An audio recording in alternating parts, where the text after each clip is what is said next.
Welcome to my YouTube channel. BA first year के question answer की series हमने start की थी। ये वीडियो नंबर 4 है और इसमें हम 4 या 6 मार्क के जो क्वेश्चंस आते हैं आपके एग्जाम में उनको डिस्कस करेंगे। Question number 1 is discuss the chief planetary winds of the earth. Earth के ऊपर जो विंड्स चलती हैं उनको हमने 3 टाइप्स के अंदर डिवाइड कर रखा है। उन तीनों को हम इस आंसर के अंदर डिस्कस करेंगे। ओके, ये जो 3 टाइप के हम विंड डिस्कस करेंगे ये लार्ज स्केल विंड्स हैं, बहुत लंबे डिस्टेंस तक ब्लो करती हैं। ठीक है, इनका जो कारण है कि ये 3 टाइप के अंदर क्यों विंड्स हमने डिवाइड कर रखी हैं, देखो सन की वजह से हमारी जो अर्थ है उसकी अनइवन हीटिंग होती है। किसी सरफेस पे अर्थ के किसी सरफेस पे ज़्यादा हीटिंग होती है और किसी सरफेस पे कम हीटिंग होती है। ठीक है, इसकी वजह से जो विंड्स हैं वो भी अलग अलग तरीके से अलग अलग डायरेक्शन के अंदर फ्लो करती हैं। ये विंड्स बहुत सिग्निफिकेंट या इम्पॉर्टेंट रोल प्ले करती हैं क्लाइमेट पैटर्न्स में, ocean currents and weather systems के अंदर। ठीक है, 3 टाइप्स के अंदर फर्स्ट है trade winds. Trade winds equator से 30 डिग्री लैटिट्यूड्स तक चलती हैं। ठीक है, और ये वेस्ट की तरफ डिफ्लेक्ट होती हैं कॉरियोलिस इफेक्ट की वजह से। कॉरियोलिस इफेक्ट तब क्रिएट होता है जब हमारी अर्थ रोटेट भी कर रही है और रिवॉल्व भी कर रही है, इसकी वजह से कॉरियोलिस फोर्स क्रिएट होता है। अब अर्थ जो है ना हमारी वो वेस्ट से ईस्ट के डायरेक्शन में रोटेट करती है।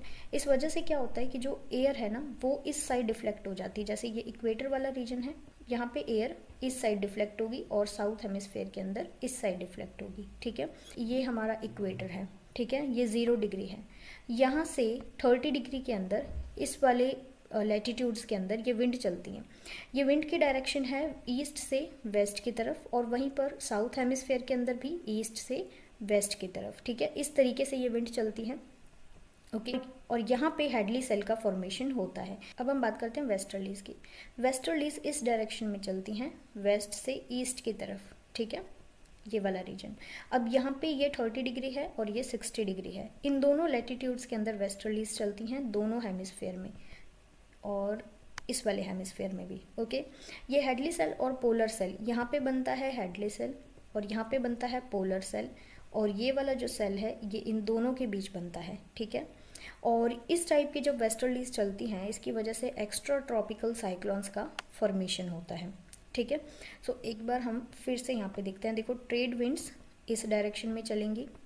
ठीक है, और साउथ में इस डायरेक्शन में।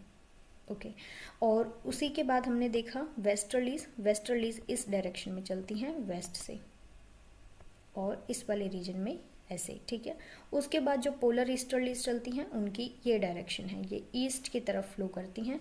और अगर हम इसको साउथ हेमिस्फेयर में देखें तो ये इस तरीके से फ्लो करती हैं। क्योंकि ये रीजन है लो प्रेशर, यहाँ पे बनता है हाई प्रेशर और यहाँ पे फिर से बनता है लो प्रेशर और यहाँ पे फिर से बनता है हाई प्रेशर।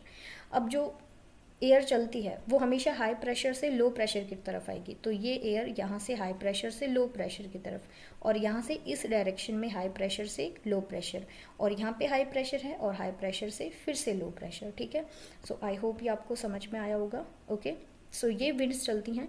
अब हमने लास्ट में देखना है थोड़ा सा डिटेल में पोलर ईस्टर्लीज को। ये पोलर हाई प्रेशर जोन से सब पोलर रीजन्स की तरफ फ्लो करती हैं, ये वाले रीज यहाँ से ऐसे। ठीक है, और यहाँ से।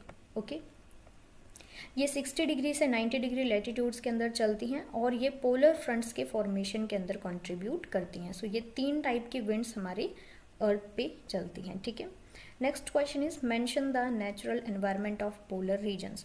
हमारे पोलर रीजन्स का एनवायरनमेंट कैसा है हमें उसके बारे में बताना है। पोलर रीजन आपको पता है जैसे हमारे डेजर्ट्स हैं, जैसे फॉरेस्ट हैं। ठीक है, उसी तरीके से पोलर रीजन है। ठीक है, अब पोलर रीजन के अंदर हमें क्लाइमेट हमेशा एक्सट्रीम मिलेगा। हमारी जो अर्थ है ना, ये वाली अर्थ, यहाँ पे ये वाला रीजन पोलर रीजन है और ये साउथ के अंदर ये वाला पोलर रीजन है। ये आर्टिक वाला रीजन है और ये एंटार्क्टिका है। ठीक है, सो ये जो रीजन्स है ना यहाँ पे क्लाइमेट बहुत ज़्यादा एक्सट्रीम है। ओके, सो पूरा जो एरिया है इन दोनों पोल्स के ऊपर वो पूरा आइस शीट्स और ग्लेशियर से कवर्ड है। ठीक है, एंटार्क्टिका और आर्टिक वाला पार्ट। ओके, यहाँ पे टेम्परेचर बहुत ज़्यादा कोल्ड रहता है और यहाँ पे प्रेसिपिटेशन भी बहुत कम होता है। अगर होता है तो वो स्नो की फॉर्म में होता है, जैसे हमारे यहाँ पे रेनफॉल होती है और वहाँ पे स्नो गिरती है। ठीक है, उसके बाद अगर हम ग्राउंड की बात करें तो परमानेंटली पूरी जो सरफेस है, ग्राउंड का सरफेस, वो फ्रोज़न रहता है, आइस से कवर्ड रहता है। अगर यहाँ पे कोई प्लांट्स वगैरह हमें देखने को मिलते हैं तो बहुत छोटे छोटे श्रब्स मिलेंगे, लाइकन्स मिलेंगे और उसके अलावा मोसेस मिलती हैं, ठीक है। सो ये कुछ वेजिटेशन है जो यहाँ पे मिलती है। और जो ग्रोइंग का सीज़न है वो बहुत शॉर्ट पीरियड के लिए होता है। बायोडाइवर्सिटी यहाँ पे बहुत कम मिलती है। और जो हमें यहाँ पे एनिमल्स की स्पीशीज़ मिलती है उसके अंदर पोलर बियर्स आते हैं, पेंगुइन्स आते हैं और कुछ पानी के अंदर कुछ एनिमल्स रहते हैं जो ठंडे पानी के अंदर सर्वाइव करते हैं, ठीक है। सो वो सारी स्पीशीज़ हमें मिलती हैं, सी बर्ड्स, सील्स, ये सारी स्पीशीज़, ओके। यहाँ पे जो ये पूरा रीजन है ये कोल्ड वाटर करंट से इन्फ्लुएंस्ड होता है। ऐसा नहीं है कि यहाँ पे बिल्कुल ही लोग नहीं रहते, कुछ लोग रहते हैं और बहुत ज़्यादा कम पॉपुलेशन है यहाँ पे, ठीक है, क्योंकि सर्वाइव करना बहुत डिफ़िकल्ट है ऐसे रीजन के अंदर जहाँ पे बहुत ज़्यादा एक्सट्रीम क्लाइमेट हो। इसीलिए हमें ज़्यादा पॉपुलेशन उन रीजन्स के अंदर मिलती हैं जहाँ के क्लाइमेट को, जहाँ के टेम्परेचर को लोग आसानी से मतलब सहन कर सकें और उसको अडेप्ट कर सकें, ठीक है। चलिए, next question is what is diastrophic movement. Diastrophic movement क्या होता है? ये एक ऐसा जियोलॉजिकल प्रोसेस है जिसकी वजह से हमारी अर्थ क्रस्ट की डीफॉर्मेशन होती है। इसमें फॉल्ट, फोल्डिंग और रॉक लेयर की वार्पिंग होना, ये सारे इंक्लूडेड हैं। अब हम इसके टाइप्स देखते हैं। सबसे पहले हैं टेक्टोनिक मूवमेंट्स। टेक्टोनिक मूवमेंट्स का मतलब है हमारी जो अर्थ है वो प्लेट्स से बनी है। प्लेट्स के अंदर अगर कोई मूवमेंट होता है उससे जो भी फॉर्मेशन होती है या अर्थ सरफेस की जो भी डीफॉर्मेशन होती है उसको हम टेक्टोनिक मूवमेंट्स के अंदर कवर करते हैं, ठीक है। सबसे पहले है कन्वर्जेंट। कन्वर्जेंट का मतलब है जैसे ये दो प्लेट्स हैं, ठीक है, अर्थ की, ये एक दूसरे से जब कोलाइड करती हैं, इस तरीके से एक दूसरे को कोलाइड करती है और यहाँ पे किसी चीज़ का फॉर्मेशन होता है, उसको हम कहते हैं कन्वर्जेंट मूवमेंट से किसी लैंडफॉर्म का या किसी का फॉर्मेशन होता है। मेजरली जब दो प्लेट्स आपस में कोलाइड करती हैं उससे माउंटेन्स का ही फॉर्मेशन होता है, ठीक है। जैसे इंडियन और यूरेशियन प्लेट्स, जब ये दोनों प्लेट्स एक दूसरे के साथ टकराती हैं और हिमालयाज़ का फॉर्मेशन होता है। नेक्स्ट है डाइवर्जेंट मूवमेंट। डाइवर्जेंट मूवमेंट का मतलब है जब दो प्लेट्स अपोजिट डायरेक्शन में मूव करना स्टार्ट कर दे। जैसे ये प्लेट इस डायरेक्शन में मूव कर रही है और ये प्लेट बिल्कुल अपोजिट डायरेक्शन में मूव करती है। इससे मिड ओशन रिजेस बनती हैं, जैसे कि मिड अटलांटिक रिज, ठीक है, जो अटलांटिक ओशन के अंदर है। ये जो मिड अटलांटिक रिज जो है ना, ये ऐसा लगता है कि ओशन के अंदर बहुत सारी एक हम कह सकते हैं एक माउंटेन की एक रेंज है, ठीक है। इसी को मिड अटलांटिक रिजेस बोलते हैं। ये डाइवर्जेंट मूवमेंट की वजह से बनती हैं। और उसके बाद होता है ट्रांसफॉर्म मूवमेंट। ट्रांसफॉर्म मूवमेंट के अंदर जो दो प्लेट्स हैं वो एक दूसरे के अगेंस्ट स्लाइड करती हैं। जैसे ये दो प्लेट हैं, ये इस साइड मूव कर रही है और ये प्लेट इस साइड मूव कर रही है। इससे ज़्यादा लैंडफॉर्म्स वगैरह क्रिएट नहीं होती हैं जितने की कन्वर्जेंट और डाइवर्जेंट मूवमेंट से होती हैं, ठीक है। सो ये प्लेट के मूवमेंट से जो अर्थ के क्रस्ट के ऊपर कुछ फॉर्मेशन होती है उसको हम कहते हैं टेक्टोनिक मूवमेंट से, वो टेक्टोनिक मूवमेंट से होती है। Next is faulting. फॉल्टिंग का मतलब है कि जो रॉक की लेयर है उसके अंदर ब्रेकिंग होना या डिस्प्लेसमेंट हो जाना, ठीक है। फॉल्टिंग तीन टाइप की होती है, नॉर्मल फॉल्ट, रिवर्स फॉल्ट और स्ट्राइक स्लिप फॉल्ट्स। ये तीन टाइप के फॉल्ट बनते हैं, ठीक है। नॉर्मल फॉल्ट्स के अंदर फॉर एग्जांपल ये एक जो है रॉक का एक पार्ट है और ये दूसरी रॉक है, ठीक है। अब यहाँ पे क्या होगा, नॉर्मल फॉल्ट के अंदर ये जो है ना, ये वाला रॉक का पार्ट ये ऊपर की तरफ जाएगा और ये नीचे की तरफ चला जाएगा और ये दोनों लैंड मास अलग अलग डायरेक्शन में मूव करते हैं, ठीक है। इससे बनता है नॉर्मल फॉल्ट। उसके बाद आता है दूसरा टाइप जिसको हम कहते हैं रिवर्स फॉल्ट। रिवर्स फॉल्ट कैसे बनता है, जैसे कि ये लैंड मास ऊपर की तरफ मूव कर रहा है और ये नीचे की तरफ, ठीक है, और यहाँ पे कॉम्प्रेक्शन फोर्स लगेगा, ठीक है। ये एक दूसरे की तरफ मूव करेंगे और यहाँ पे ये अपोजिट डायरेक्शन में, जहाँ पे अपोजिट डायरेक्शन में मूव करेंगे वहाँ पे नॉर्मल फॉल्ट क्रिएट होगा और जहाँ पर ये एक दूसरे के साथ कोलाइड करेंगे कंप्रेसिव फोर्स लगेगा, उससे रिवर्स फॉल्ट बनते हैं, ठीक है। और उसके बाद है जो लास्ट वाला है that is strike slip fault. इसके अंदर फोर्स हमेशा लेटरल डायरेक्शन के अंदर लगता है। जैसे ये वाला जो पार्ट है ये इस तरफ मूव करेगा और ये वाला इस तरफ मूव करेगा, ठीक है। इससे जो फॉल्ट क्रिएट होता है उसको हम स्ट्राइक स्लिप फॉल्ट्स कहते हैं, ठीक है। Next is folding. फोल्डिंग आपको पता है जब रॉक की लेयर्स बैंड हो जाती हैं कॉम्प्रेसिव फोर्स की वजह से। जैसे कि ये एक बहुत बड़ा हम कह सकते हैं कि रॉक मान लो आप, ठीक है। अब इस साइड से भी इसके अंदर फोर्स लगता है और इस साइड से भी फोर्स लगता है, जिसकी वजह से ये कंप्रेस्ड हो जाती है और ये कुछ इस तरीके से फॉर्म हो जाती है, ठीक है। इसके अंदर ये एंटीक्लाइन और ये नीचे वाला पार्ट सिनक्लाइन का फॉर्मेशन होता है। इसका जो बहुत अच्छा एग्जाम्पल है वो है यूनाइटेड स्टेट्स ऑफ अमेरिका के अंदर एप्लेशियन माउंटेन रेंजेस जो फोल्डिंग की वजह से फॉर्म हुई हैं, ठीक है। Next is subsidence. सब्सिडेंस का सिंपली यही मतलब है कि जब अर्थ सरफेस नीचे की तरफ धंस जाता है उसको हम सब्सिडेंस कहते हैं। और अपलिफ्टिंग का मतलब है जब अर्थ का सरफेस या एक लैंड का पार्ट ऊपर की तरफ राइज कर जाता है, उसको अपलिफ्ट कहते हैं। अब इन सब मूवमेंट्स के क्या क्या इफ़ेक्ट्स होते हैं, इनकी वजह से बहुत सारे लैंड फॉर्म्स बनते हैं, जैसे कहीं पर रिफ्ट वैली बन गई, कहीं पर माउंटेन्स बन गए, और इन सब की वजह से अर्थक्वेक भी आते हैं। क्योंकि देखो जब प्लेट्स का मूवमेंट होगा उसकी वजह से ग्राउंड शेक करेगा, ठीक है, अर्थक्वेक आने के चांसेस हैं। और वोल्केनिक एक्टिविटीज़ होंगी और क्लाइमेट और इकोलॉजी के ऊपर भी इसका बहुत इम्पैक्ट होता है। Next question is what is an earthquake, explain the causes of earthquake. Earthquake क्या है और हमें इसके कारण बताने हैं, ठीक है। Earthquake is a sudden and intense shaking of the ground caused by the movements of tectonic plates. Earthquake आने का एक ही कारण है, एक नहीं बहुत सारे कारण हैं। सो मेजरली जो होता है ना वो टेक्टोनिक प्लेट्स जब मूव करती हैं उनकी वजह से जो ग्राउंड है उसके अंदर शेकिंग होती है, और जब ये प्लेट सडनली मूव करती हैं तो पूरा जो ग्राउंड है वो बेसिकली डिस्प्लेस ही हो जाता है, तो उसकी वजह से हमें जो भूकंप के झटके महसूस होते हैं। अर्थक्वेक की इंटेंसिटी वेरी करती है, कई बार ज़्यादा मैग्नीट्यूड का अर्थक्वेक आता है, बहुत ज़्यादा डिस्ट्रक्शन होता है, और कई बार कम मैग्नीट्यूड का आता है जिससे कम डिस्ट्रक्शन होता है, ठीक है। अर्थक्वेक के आने की वजह से बहुत ज़्यादा डिस्ट्रक्शन भी होता है और लॉस ऑफ लाइफ भी होता है। इसके अलावा हमारी जो जितनी भी हमने इंफ्रास्ट्रक्चर क्रिएट किया है वो सब भी डिस्ट्रॉय होता है, ठीक है। इसको हम सिस्मोमीटर या सिस्मोग्राफ से मेजर करते हैं। ये 3 टाइप की वेव्स को जनरेट करता है जिनको हम सिस्मिक वेव्स कहते हैं। जब अर्थक्वेक आता है 3 टाइप्स की वेव जनरेट होती हैं, प्राइमरी वेव, उसके बाद है सेकेंडरी वेव्स और सरफेस वेव्स, ठीक है। इन तीनों को हमने डिटेल में कवर कर रखा है, हमारी फर्स्ट ईयर की प्लेलिस्ट आप चेक कर लेना, ठीक है। कॉजेज ऑफ अर्थक्वेक, अर्थक्वेक आने के क्या कारण हैं, सबसे पहले और सबसे मेजर कारण होता है प्लेट का मूवमेंट होना, ठीक है, टेक्टोनिक प्लेट मूवमेंट जो हमने डायस्ट्रॉपिक मूवमेंट के अंदर डिस्कस किया था। उसके अलावा फॉल्टिंग, कई बार वोल्केनो इरप्शन या वोल्केनिक एक्टिविटी के साथ भी अर्थक्वेक आता है, और बहुत सारी ह्यूमन एक्टिविटीज़ ऐसी हैं जिसकी वजह से अर्थक्वेक आते हैं, ठीक है। अर्थक्वेक के आने का क्या इम्पैक्ट होता है हमारे ऊपर, इनफैक्ट हमारे अर्थ सरफेस के ऊपर, हमारी बिल्डिंग्स, ब्रिजेस, इंफ्रास्ट्रक्चर ये सब टूट जाते हैं, कोलैप्स हो जाते हैं, बहुत सारी लाइफ्स का भी लॉस होता है।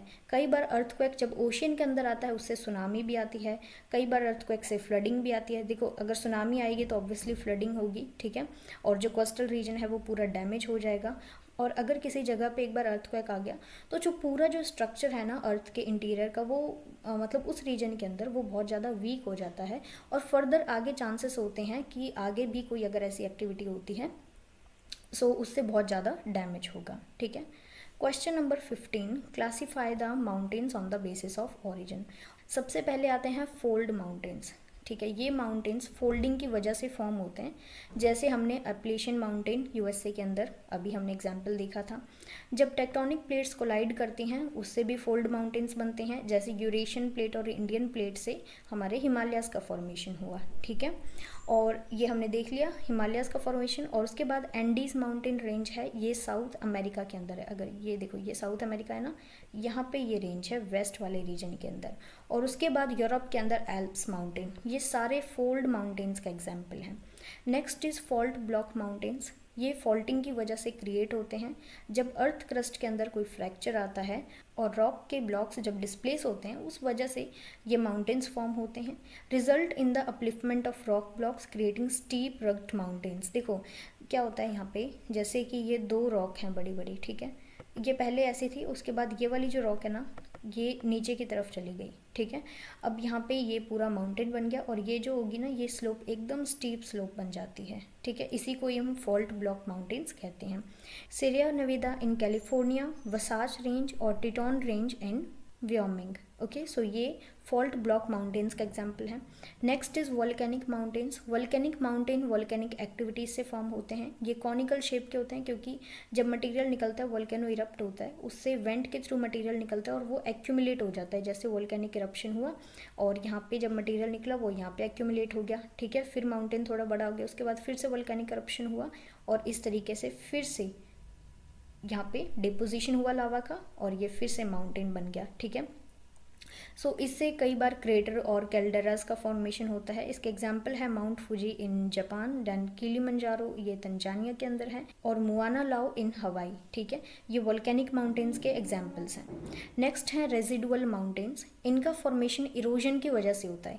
ये एकदम से फॉर्म नहीं होते, ये बहुत लंबे टाइम पीरियड से इनका फॉर्मेशन हुआ होता है, क्योंकि देखो वेदरिंग और इरोजन की वजह से जो सरफेस है वो लोअर डाउन हो जाता है। ठीक है, इन माउंटेन्स के आसपास का रीजन लोअर होता है, और जैसे कि ये माउंटेन्स हैं, ठीक है, यहाँ पे बहुत सारा इरोजन हुआ, इस वजह से ना इनकी अब हाइट भी कम हो गई है। ठीक है, और इसका एग्जाम्पल है Appalachian mountain in north America और यूराल माउंटेन्स जो यूरोप और एशिया की बाउंड्री बनाते हैं। ठीक है, ये हैं रेजिडुअल माउंटेन्स। अब हम देखते हैं डेविस ने एक जियोग्राफिकल साइकिल दिया है, उसको उन्होंने कैसे एक्सप्लेन किया उसको हम डिटेल में देखेंगे। ये साइकिल इंपॉर्टेंट है।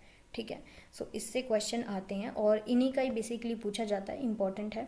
अब देखो हम इसका आंसर देखते हैं। This provide a foundational framework for understanding landscape evolution. जो इन्होंने जियोग्राफिकल साइकिल दिया, इससे हम हमारे लैंडस्केप का कैसे इवोल्यूशन होता है उसको हम अच्छे से समझ पाएंगे। इन्होंने 3 स्टेजेस के अंदर आइडेंटिफाई किया है। सबसे पहले इन्होंने बताई है यूथफुल स्टेज। इनका मानना था कि जो हमारी अर्थ सरफेस है इस पे जो लैंड फॉर्म्स बनती है, सबसे पहले यूथफुल स्टेज आती है। इसके अंदर बहुत ज़्यादा स्टीप स्लोप थी, इरोजन बहुत ज़्यादा होगा। ठीक है, और यूथफुल स्टेज है, स्टीप स्लोप है। ठीक है, तो रिवर्स बहुत ही ज़्यादा फास्टली फ्लो करेंगी, और उसके बाद जब रिवर्स फास्टली फ्लो करेंगे इससे बहुत सारे वाटरफॉल्स बनेंगे, रैपिड्स बनेंगे, और वी शेप्ड वैलीज़ का फॉर्मेशन होता है। यहाँ पर जो हमें लैंडस्केप मिलता है ना वो बहुत ज़्यादा रग्ड मिलता है, स्टीप स्लोप मिलती हैं। जो यूथफुल स्टेज है इसके अंदर इरोजन का प्रोसेस सबसे ज़्यादा होता है, क्योंकि स्टीप स्लोप है, रिवर भी फास्टली मूव करिए तो इरोजन ज़्यादा होगा। ठीक है, यहाँ पे मैकेनिकल और केमिकल वेदरिंग दोनों टाइप की वेदरिंग होती है। ओके, इसका एग्जाम्पल है हिमालयाज़ और रॉकीज़। ये दो जो माउंटेन रेंजेस हैं ये अपनी यूथफुल स्टेज के अंदर हैं, और इनकी जो हम स्लोप देखें तो वो बहुत स्टीप है। यहाँ पे बहुत फास्ट फ्लोइंग रिवर्स हैं, वी शेप्ड वैलीज मिलती हैं, बहुत सारे वाटरफॉल्स मिलते हैं, और सबसे ज़्यादा इरोजन भी इसी स्टेज के अंदर होता है। ठीक है, नेक्स्ट है मेच्योर स्टेज।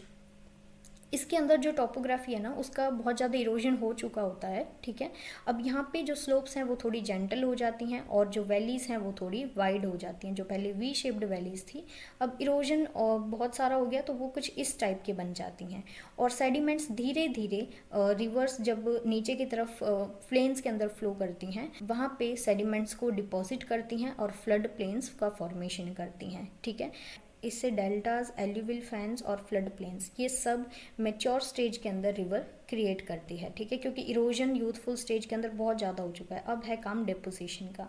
यहाँ पे इरोजन भी होता है लेकिन कम होता है, डिपोजिशन का प्रोसेस ज़्यादा होता है। ठीक है, मिसिसिपी रिवर डेल्टा बहुत इंपॉर्टेंट है, मैच्योर स्टेज पर है। Next is old age stage. इस वाली स्टेज के अंदर इरोजन काफ़ी ज़्यादा हो ही चुका है ऑब्वियसली। यहाँ पे वैलीज़ और हिल्स के अंदर जो एलिवेशन का डिफरेंस है वो काफ़ी कम हो जाता है, और यहाँ पे काफ़ी सारे प्लेन्स बन जाते हैं और रेजिडुअल हिल्स बन जाती हैं। ये वो हिल्स हैं जिनमें बहुत ज़्यादा इरोजन होता है। ठीक है, और प्लेन एरिया क्रिएट हो जाता है। इरोजन यहाँ पे बहुत कम होता है, डेपोजिशन ऑब्वियसली हो चुका है। अब डेपोजिशन होने की वजह से बहुत सारे जो लैंडफॉर्म्स हैं वो बनते हैं। इसका एग्जाम्पल है Appalachian mountain ranges in USA। Okay, ये 3 स्टेजेस उन्होंने बताई थी डेविस ने। ये उनके द्वारा दिया गया साइकिल है, youthful stage, mature stage and old age stage. Question number 17, discuss briefly the problems created by drought. Drought की वजह से या अकाल की वजह से क्या क्या प्रॉब्लम्स क्रिएट होते हैं। सबसे पहले और जो बहुत बड़ी प्रॉब्लम है दैट इज़ वाटर स्केर्सिटी। जब ड्रॉट्स आती है ना तो वाटर की स्केर्सिटी होती है, पानी की बहुत कमी आती है। पानी हमारे लिए कितना इंपॉर्टेंट है हम सबको ही पता है।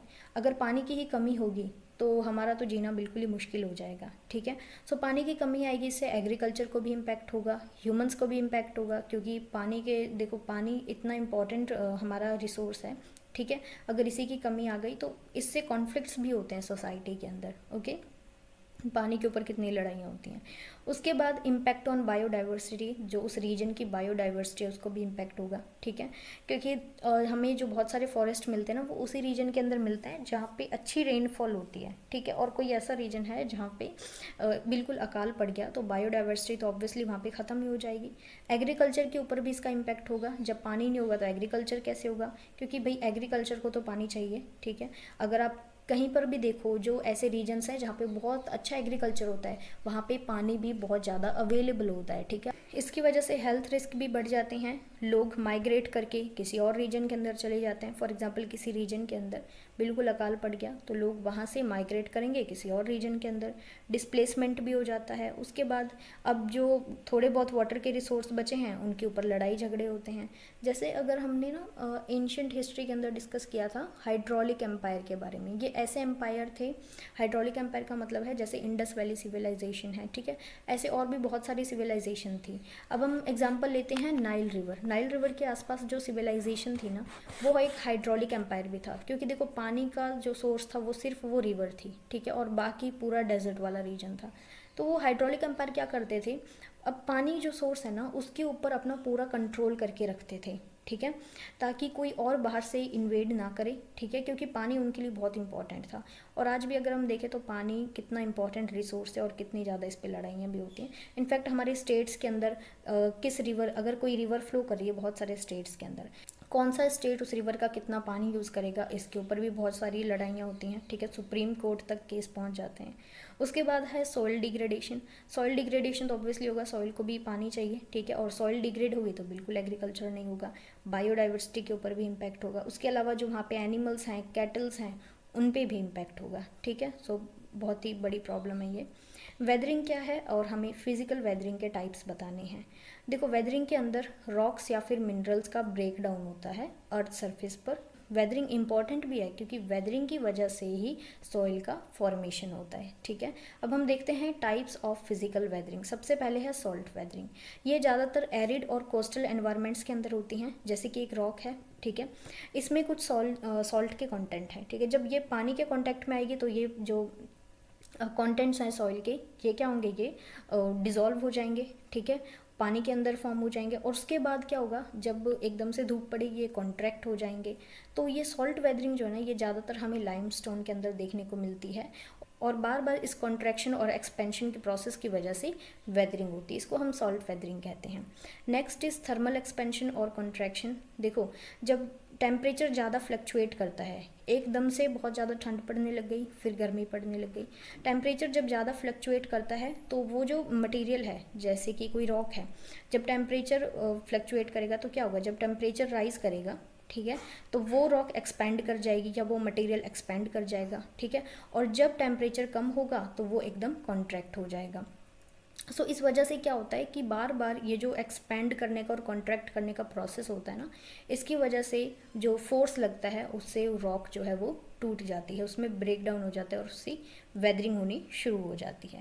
Next is Frost wedding. ये कोल्ड विंटर्स के अंदर होती है, जब पानी रॉक के क्रैक्स के अंदर एंटर करता है और फ्रीज कर जाता है, ठीक है। जैसे ये एक रॉक है, इसके अंदर कुछ क्रैक्स बने हुए हैं, अब क्या होगा, पानी इस क्रैक के अंदर जाएगा और जब अचानक से ठंड पड़ेगी तो ये पानी बर्फ़ में जम जाएगा, ठीक है, और जब जम जाएगा तो इससे कॉन्ट्रैक्शन होगा। फिर जब ये पानी वापस से ये जो आइस है ये वाटर में कन्वर्ट होगी तो एक्सपेंशन होगा, इसको हम फ्रॉस्ट वेजिंग कहते हैं, इसकी वजह से भी वेदरिंग होती है। नेक्स्ट है एक्सफोलिएशन। इसमें जो रॉक की लेयर्स हैं वो उतरनी शुरू हो जाती हैं, जैसे हम ऑनियन देखते हैं ना, ऑनियन की बहुत सारी लेयर्स होती है, उसी तरीके से रॉक की जो लेयर्स हैं वो हटनी शुरू हो जाती हैं। ये ज़्यादातर हमें ग्रेनाइट रॉक्स के अंदर मिलता है। कई बार हम देखते हैं ना रॉक्स के अंदर बहुत सारी लेयर्स होती हैं, ठीक है, आप और उस रॉक की एक लेयर को उठाओगे फिर एक और लेयर आ जाएगी, ठीक है, इसको एक्सफोलिएशन कहते हैं। उसके बाद है हाइड्रोलिक एक्शन। जब मूविंग वाटर प्रेशर लगाता है उस रॉक के ऊपर, उससे वेदरिंग होती है। फॉर एग्जांपल एक रिवर फ्लो कर रही है, ठीक है, अब जो रिवर का बैंक है यहाँ पे बहुत सारी रॉक्स हैं, अब जब पानी जो है रिवर का वो फास्टली फ्लो कर रहा है, ठीक है, अब वो यहाँ पे इन रॉक्स के ऊपर प्रेशर लगाता है और इसकी वजह से यहाँ पे वेदरिंग का प्रोसेस होता है इन रॉक्स का, ठीक है। उसके बाद है बायोलॉजिकल। लिविंग ऑर्गेनिजम्स और एनिमल्स और ह्यूमन बींग जब हम चलते हैं, हमारे चलने की वजह से भी जो रॉक्स हैं उसके अंदर वेदरिंग होती है, ठीक है। तो ये कुछ टाइप्स हैं वेदरिंग के। Next is explain the importance of physical geography. Physical geography क्यों पढ़ते हैं, इसकी क्या इंपॉर्टेंस है। It provides insight into how various natural process interact. इससे हम ये भी देखते हैं कि लैंडस्केप का फॉर्मेशन कैसे होता है। फिजिकल ज्योग्राफी के अंदर जितने भी फिजिकल स्ट्रक्चर्स हैं या फिर लैंड फॉर्म्स बनी हुई है ना हमारी अर्थ सरफेस पे, हम उन सब की स्टडी करते हैं। इससे हम नेचुरल रिसोर्सेज को एसेस करते हैं, जैसे वाटर, मिनरल्स, फॉरेस्ट, ठीक है, और इन सब के इफ़ेक्टिव मैनेजमेंट के लिए भी काम करते हैं, जैसे रिवर्स, लेक, ठीक है, जो पानी के सोर्सेस हैं या मिनरल्स हैं, इनको हम अच्छे से यूज़ कर पाते हैं कि अगर किसी रीजन के अंदर हमें पानी की कमी मिल रही है, ठीक है, सो हम वहाँ पे पानी को बहुत ही इफ़िशेंटली या सस्टेनेबल यूज़ करेंगे पानी का। इससे हम डिफरेंट रीजन्स के अंदर कैसे क्लाइमेट चेंज अफेक्ट करता है उसको एनालाइज करेंगे। और जो जियोग्राफिकल डिस्ट्रीब्यूशन है हैज़ार्ड्स का, हैज़ार्ड्स क्या है, हैज़ार्ड्स जैसे अर्थक्वेक है, सुनामी है, सुनामी वहीं पे आएगी जहाँ पे पानी होगा, ठीक है। उसके बाद अर्थक्वेक, वोल्केनिक इरप्शन और जो लैंडस्लाइड्स हैं, इन सबको अंडरस्टैंड करते हैं कि किस रीजन के अंदर किस टाइप का हैज़ार्ड आ सकता है, ठीक है। उसके बाद अगर हमें ये सब पता चल गया तो हम डिज़ास्टर के लिए खुद को प्रिपेयर भी कर सकते हैं। सस्टेनेबल डेवलपमेंट के लिए इम्पॉर्टेंट है, अगर हमें पता है कि किसी रीजन के अंदर मिनरल सोर्स हमें बिल्कुल नहीं मिल रहा, ठीक है, सो वहाँ पे हम अगर बाहर से हम उस रीजन के अंदर इंपोर्ट करके ला रहे हैं तो हमें उनको भी, उस मिनरल रिसोर्स को भी अच्छे से यूज़ करना है और सस्टेनेबल यूज़ करना है, ठीक है। It also influence transportation networks and infrastructure development. हमने देखा कि भाई ये हिमालयाज़ में तो पॉसिबल नहीं है कि हम अच्छा इंफ्रास्ट्रक्चर बना सकें या रोड्स बना सकें, सो ये भी हमें फिजिकल ज्योग्राफी से ही सीखने को या देखने को मिलता है। It also plays a significant role in understanding ecosystems और बायोडाइवर्सिटी। इकोसिस्टम और बायोडाइवर्सिटी को समझने में भी इसका बहुत इंपॉर्टेंट रोल है, और उसके अलावा ये हमें ह्यूमन एक्टिविटीज़ का क्या इम्पैक्ट होता है उसको भी एसेस करने में हेल्प करता है, ठीक है। Last question is review the landforms arising out of erosion and deposition by rivers. Rivers के इरोजन और डिपोजिशन से किस तरीके की लैंडफॉर्म्स बनती हैं। सबसे पहले हम देखते हैं इरोजन से कौन सी बनती हैं। इरोजन से वी शेप्ड वैलीज, कैनियंस, ये सब बनते हैं। वाटरफॉल्स बनते हैं और मिएंडर्स। मिएंडर्स का मतलब है जब रिवर इस तरीके से फ्लो करती है, ठीक है, सो इसको हम रिवर की मिएंडरिंग करने का प्रोसेस भी बोलते हैं। उसके बाद है रिवर के डिपोजिशन से। रिवर के डिपोजिशन से डेल्टास बनते हैं, एल्यूवियल फैन्स बनते हैं। एल्यूवियल फैन बेसिकली तब बनते हैं जब रिवर माउंटेन से नीचे की तरफ प्लेन रीजन के अंदर एंटर करती है, ठीक है, उससे एल्यूवियल फैन्स बनते हैं। फ्लड प्लेन्स बनते हैं। फ्लड प्लेन तब बनते हैं जब रिवर फ्लो कर रही थी, अचानक से रिवर का पानी बढ़ गया बारिश की वजह से, तो ये अब रिवर यहाँ पे फ्लो करना शुरू कर दिया रिवर ने, ठीक है। अब सेडिमेंट्स यहाँ पे भी डिपॉजिट हो गए और दोबारा से फिर से रिवर यहाँ पे फ्लो करनी शुरू हो गई। तो अब क्या होगा, ये जो रीजन्स हैं इनको हम फ्लड प्लेन्स कहेंगे, और यहाँ पे बहुत अच्छी वो होती है एग्रीकल्चर, ठीक है, बहुत अच्छा होता है। उसके बाद पॉइंट बार्स बनते हैं और ब्रेडेड चैनल। ब्रेडेड चैनल का मतलब है जब सेडिमेंट्स का फ्रीक्वेंटली डिपोजिशन होना शुरू होता है, सो एक जो रिवर है वो मल्टीपल चैनल्स के अंदर सेपरेट हो जाती है, कहीं से पानी फ्लो कर रहा है, कभी कहीं से फ्लो कर रहा है, ठीक है। सो इसको हम कहते हैं ब्रेडेड रिवर्स। इस वीडियो के अंदर हमने 20 क्वेश्चंस को डिटेल में डिस्कस किया है। अब आगे आने वाली वीडियो के अंदर हम लॉन्ग क्वेश्चन आंसर देखेंगे। हम उनके आंसर्स नहीं देखेंगे क्योंकि ऑलरेडी मैंने सारे नोट्स की वीडियो अपलोड कर रखी है। हम सिर्फ क्वेश्चन से डिस्कस करेंगे कि कैसे कैसे क्वेश्चन आने के चांसेस हैं, ठीक है। So thank you so much. अगर आप पहली बार विजिट कर रहे हो प्लीज़ सब्सक्राइब कर लेना चैनल को, और अगर आपको जो नोट्स की वीडियो चाहिए, ठीक है, सो वो हमने प्लेलिस्ट अपलोड कर रखी है, उसके अंदर आप जाके चेक कर लेना। बहुत सारी वीडियोस हैं, सारे टॉपिक्स कवर करा रखे हैं, ठीक है। Thank you so much, have a good day.